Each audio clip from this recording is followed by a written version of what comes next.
asalaamaaleykum wa rahmatullahi taala wa barakaatuhu mbokki jullit yi mbokki taalibe yi kuréel Masaalikul Jinaan waa kër Serigne Mbacke Abdoulahi Touba Xayra ngir waajal màggal gi ñoo leen indil ay daaju am solo lool te cosaane ay daaju ànd ak pas-pas ak pësséef ak yéene ju kawe fas ci yéene jaamu suñu borom subhanahu wa taala ak sant la Serigne Touba boromam jaare ko ci xasida yu sell yi nga xam ne lépp bàkk aji kawe ji la ak tagg yonent bi sallallahu alayhi wa sallam ci daaj yooyu muqaddimatul amda daaju Serigne Cheikh Fannar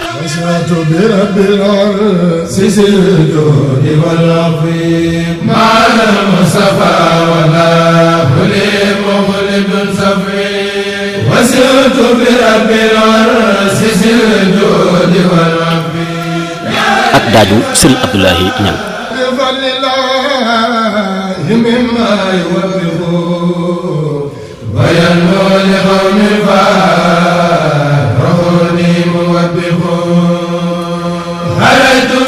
wa doodu kulli daaju Serigne Abdou Lahad Seye Gueye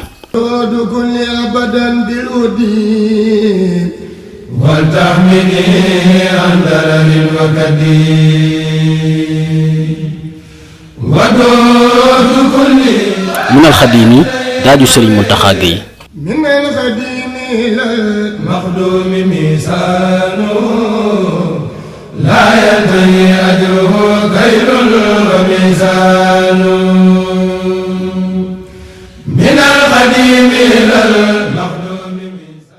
bismillahil karim daaju Serigne Abdou Lahad Seye Gueye bismillahil karim al-ghafir az-zalali badatu za tawbatin min jumlatil hilali bismillahil karim alhamdulillahil badi daaju Serigne Modou Thiam alhamdulillahil badi hil akrami wa salatu abadan ala ma'il kami alhamdulillahil badi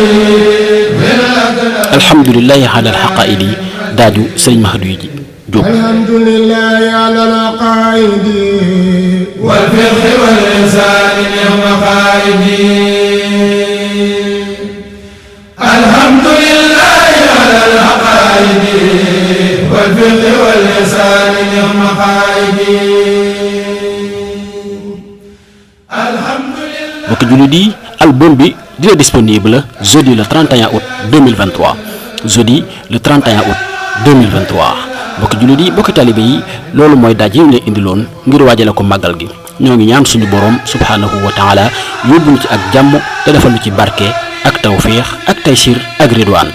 ñoo ngi ñaanal ku sell ki Serigne Mbacke Abdoulahi suñu borom guddal aw fanam yokk ay leeram te tas ñu ci barkeem amiin